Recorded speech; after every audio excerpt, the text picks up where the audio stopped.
The silent money leak. Why earning more feels like having less. I mean, imagine you are holding this massive bucket, and you are just trying to fill it up, right? You have this really heavy hose, and it is just blasting water right into it. Oh, yeah. Just holding on for dear life, trying to keep it steady. Right.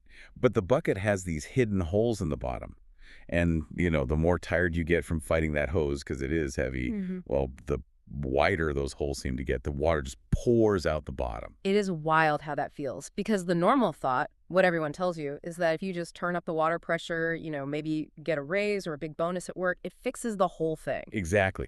But in real life, cranking up that pressure just blows the bottom of the bucket out even faster. It completely goes against common sense. You naturally expect that a big jump in your pay just automatically brings a safe, calm feeling.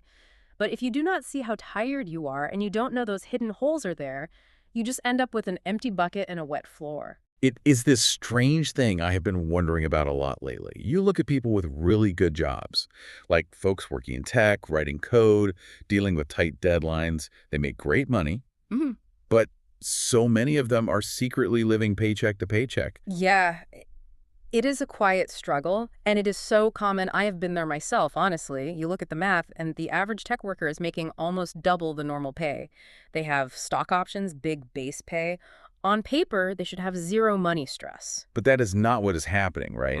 Like the money comes in, but it just vanishes. For someone making 150 grand a year, that is a huge gap. It is tens of thousands of dollars just melting away instead of building up their long-term safe net. Which is just staggering when you sit down and think about it. The money enters the system, but it fails to stay there. And nobody talks about it because there's so much shame tied to it. Yeah, the shame is huge. Because I think, my first reaction is to say, wait, you write the code that runs our whole world. Yeah. You are so smart. How can you not run a simple budget? It looks like a lack of willpower. That is the trap right there. That is what everyone assumes. Even the people stuck in it, they blame themselves. But from what I have seen and what I lived through, it is not a lack of willpower at all. It is the body's natural response to nonstop stress at work. Nonstop stress, like just being on edge all the time. Yes, exactly. Think about their daily life. It is not just typing at a desk. It is brutal hours. It is these tight project sprints where you constantly shift your focus, and you have systems where people are graded on a strict curve, fighting to stay in the top half so they don't lose their jobs. Wow, so even if your whole team is great, someone has to be at the bottom. Right. So you have this thick cloud of fear just hanging over you all day. Even at a highly rich company, you're living in pure survival mode. So you have this really smart person, right, who is just walking around in a state of low-grade panic for months at a time. Yeah. And the human brain, when it is under that kind of heavy weight, it demands relief. It begs for a way out.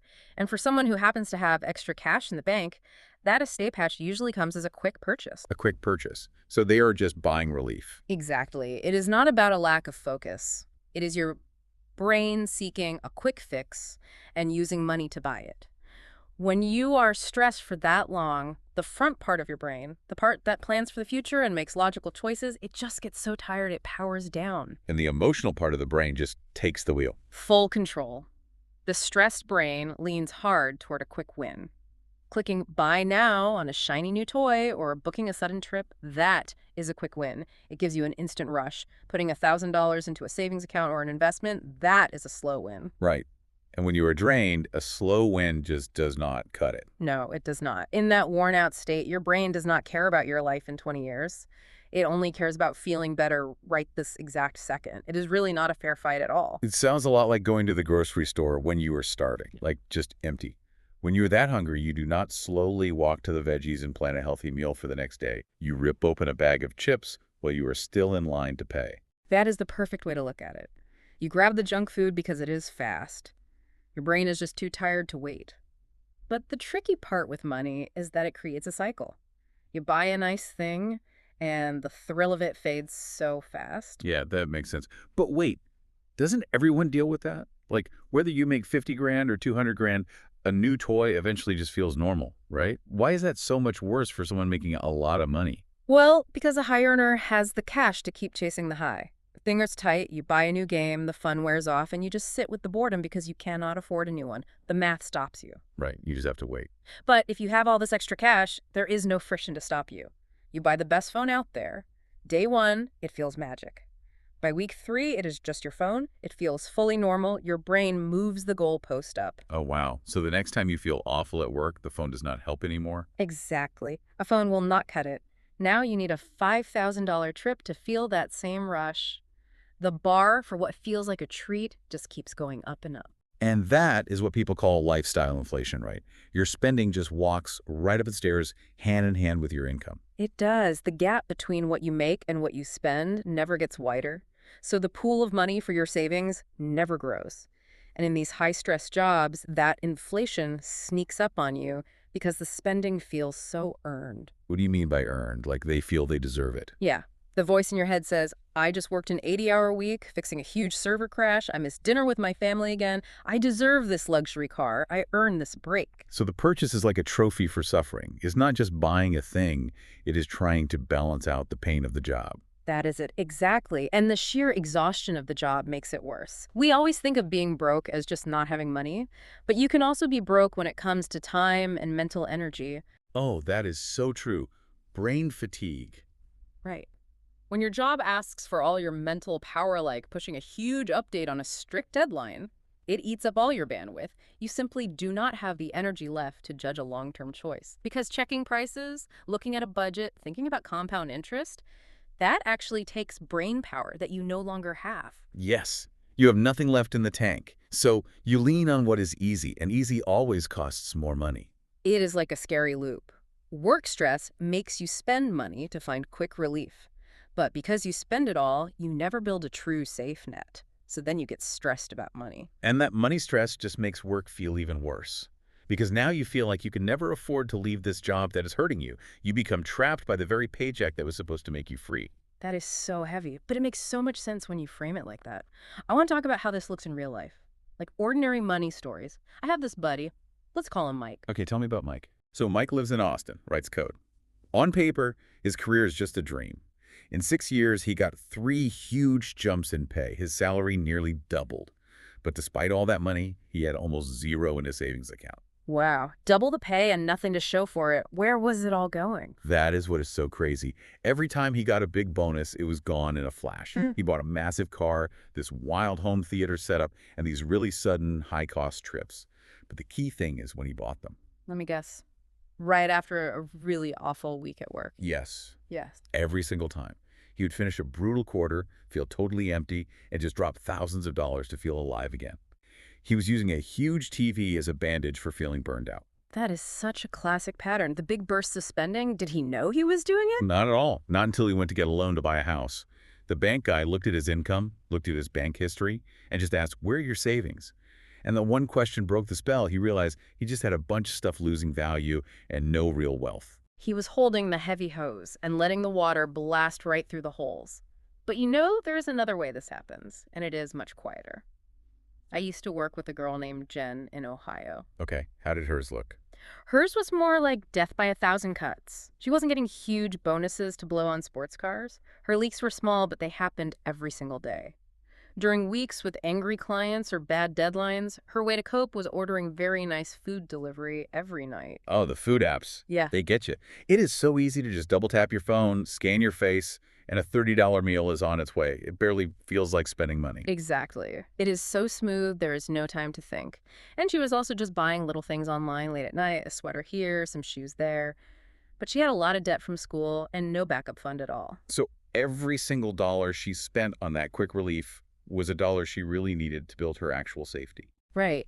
And looking at Mike and Jen side by side is so interesting. The price tags are totally different. Mike drops thousands, Jen drops $30. But the engine driving it, the brain seeking an escape, is exactly the same. It is the exact same feeling. In both cases, the body is just screaming for a break from the grind, and they comply because the cash is just sitting right there in their checking account. Yeah, and in the moment, a $30 meal on a bad Tuesday seems totally fine. Even a vacation after a huge project seems fair. You only see the danger when you zoom out. When you look the whole year. Right. When you look back at a whole year, you see hundreds of these little emotional relief buys, and together, they quietly defeat your ability to build real wealth. So we know what the holes in the bucket look like now. We know it is the brain getting tired. We see the big bursts and the tiny cuts. But just knowing about it is only half the battle. How do we actually patch the bucket? Well, the good news is that there are some really gentle daily things you can do to break the loop. And it is key to know these are not magic tricks. They are just small habits. The first one, and maybe the best one, is the 24-hour rule. Oh, I love this one. Break down how it works in real life.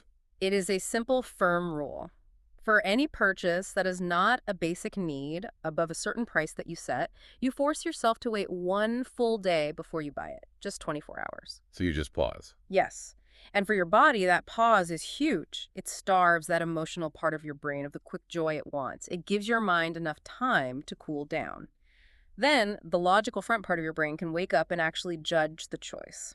I heard about this guy, a product manager, who used this. He finished a crazy launch, was running on fumes, and found himself online at midnight. He was one click away from buying a really pricey laptop just to feel some sort of reward. Oh, midnight shopping is the most dangerous kind. Did he buy it? No. He had made a promise to himself to use the wait rule.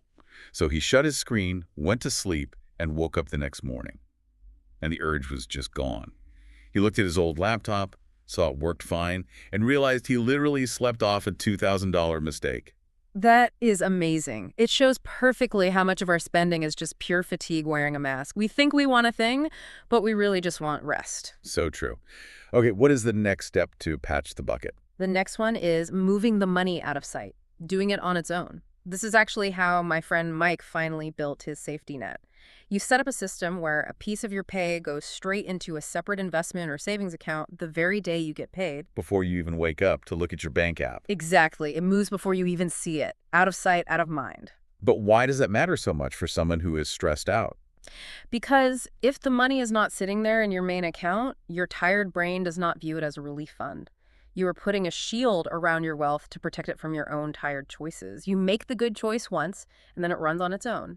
You do not have to rely on willpower every single Tuesday when you feel burned out. Right. Willpower always fails when you are tired, so you take willpower out of the equation. I love that. And the third step, I think this one is really deep. It is about naming the feeling. How does just naming a feeling stop you from spending money? This is the trick that finally helped Jen break her loop of tiny cuts. It takes 10 seconds. Right before you buy a thing, you take a breath and ask yourself one very clear question. Am I fixing a real need, or am I soothing a bad work feeling? Oh, wow. Like, am I actually hungry right now, or am I just angry about that email I got? Exactly. Do I truly need a new keyboard, or am I just feeling ignored by my boss today? That is so powerful because it forces you to face the truth. It drags the hidden impulse out into the light, and the moment you admit that you are just mad at an email, the purchase loses all its magic. You realize a keyboard is not going to fix your boss, so you put the card away. Which brings us to the next point, which is so vital. It is about knowing the difference between a real reward and just going numb. Because the goal here is not to live some sad, strict life where you hoard every dime and never have fun, right? Not at all. The goal is having purpose. You are fully allowed to buy the nice car or the fancy chair or the great takeout. Yeah. But you should plan for it, put it in your budget, and enjoy it fully. You just should not buy it in the days at 2 in the morning because your project failed. That is the whole point. A true reward is planned. It is part of your system, so you feel zero guilt when you enjoy it. A numbing purchase is sudden, unplanned, and driven purely by a desperate need to run away from a bad feeling. When you split those two apart, you cut out almost all the damage, but your life actually stays just as fun. Honestly, it gets more fun because the guilt is gone. But wait, if we are cutting out all those quick relief buys, we are leaving a big hole. The work stress is still there, the boss is still annoying, the brain still demands a break. Yeah, you cannot just cut the bad habit without putting a good one in its place. That is the final piece. Finding relief that does not cost a thing. But I have to push back a bit on this. Yeah. Because saying go take a walk sounds nice in theory. But when someone is working 80 hours a week and they are completely drained, how real is it to tell them to go hike or learn to paint? The whole problem is they have no energy left. That is a totally fair pushback. It is really hard. But the truth is, if you lock down the money without finding another valve for the pressure, it will just build up until you snap and spend a ton. So what do you do? The trip is that the free relief cannot feel like more work. It cannot be another task on your list. Maybe it is just sitting outside for 10 minutes in the sun. Maybe it is a fast walk to burn off the bad energy. Or maybe it is just hanging out with friends who are not in your field so you cannot talk about work. You just have to actively build a habit that gives you joy without swiping a card. Exactly. You are just rewiring the loop. And over time, it shifts how you view your whole paycheck. You stop seeing your savings as the leftover scraps at the end of the month. It becomes the very first line in your budget. You shift from seeing your income as a free pass to spend today and start seeing it as a tool to buy your freedom for tomorrow. And the best part is, the mindset change usually comes after the habit change. You do not have to wait until you magically feel perfectly strong to You begin. just start. Yeah, you just start the weight rule today, you set up the autosave tomorrow, and as you watch your safe net slowly grow, your mind will naturally catch up to the good actions you took. So bringing this all together, it really goes back to that bucket. We see how nonstop work stress hijacks our choices. It moves the control from our logical brain right over to our emotional brain. Yes, and it shows up in big bursts or tiny daily cuts. But those daily habits like waiting a day to buy can give us our mental space back. And it does not just apply to tech workers, right? Whether you write code, manage teams, or just work a job that drains you, these truths apply to you. Learning the difference between buying something you love and buying something to medicate a bad Tuesday is the real foundation of freedom. It really makes you look at every single dollar differently. It does. I want to leave you with a final thought to chew on today. If our spending patterns are this deeply tied to our stress, maybe we have been reading our bank statements wrong this whole time. What do you mean? Like, what if your credit card bill is not just a list of things you bought? What if it's actually a highly clear map of your burnout? Could tracking how often you make sudden purchases be the truest way to measure your mental health at work? Wow, that is a deep way to look at it. Because if a sudden spike in spending is actually a flare-up of your stress, then patching those holes in the bucket is about a lot more than just saving your money. It is about saving yourself. A perfectly patched bucket. Thanks for sitting down with me for this. These thoughts, these questions, they don't have to stop here. Money Geeks has many more podcasts and videos just like this one. Subscribe to the channel and explore other episodes. They all flow the same honest way. If this podcast felt genuinely useful to you, share it with even one person in your life. That one share can bring a real change in someone's life, and it helps Money Geeks reach more people who truly need this. If this brought you real value, look for the join button right next to the Money Geeks logo below this video. Click it and become a member of the Money Support Circle. Your support helps honest money awareness reach thousands who are silently struggling. Money Geeks moves forward because of you. Thank you so much from the heart for being here.